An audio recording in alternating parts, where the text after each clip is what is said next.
Greetings! I am Elsa Amelia Q's sister. In this magisterial video, I'll be discussing about the contents of my philosophical research paper titled on how ignorance becomes beneficial. Now, you might think that my title is somewhat contrasting because the traditional perception of ignorance is merely lack of knowledge. But after I delve deeper into the philosophical readings concerning ignorance, I learned that ignorance in some cases becomes beneficial. Thus, the philosophical question I confronted is that how does ignorance becomes beneficial?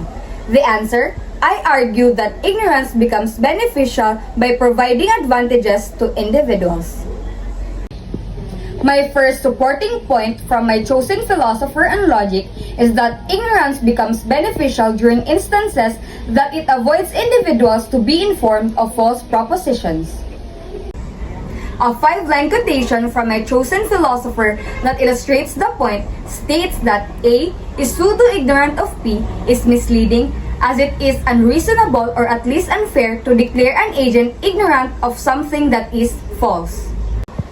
Next, I'll state 2 supporting points from my reference articles. First, ignorance becomes beneficial as individuals utilize it as protective strategy that avoids them to be triggered by certain memories of devastating experiences. Second, as individuals begin to question on propositions they are ignorant about, it becomes the motivating factor for individuals to conduct research to eradicate ignorance. I'll state a 2 3-line quotation from my reference article that illustrates my supporting point. First, people have always found ways to close their eyes, ears, and mouth to negate, deny, and ignore information they find disturbing.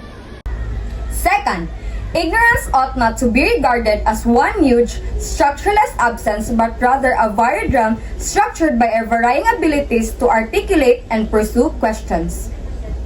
I'll present my 3 insights on logic related to my research topic. First, logic is essential in analyzing the underlying factors behind someone's ignorance. Second, logic could be utilized as a tool in distinguishing if certain individuals should be referred to as ignorant or not ignorant. Third, logic serves as significant help for individuals as they go on the process of acquiring information to eradicate ignorance.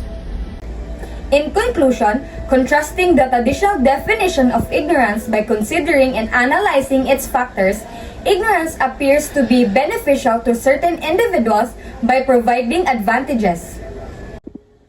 That is all. Thank you, and I hope you learned something.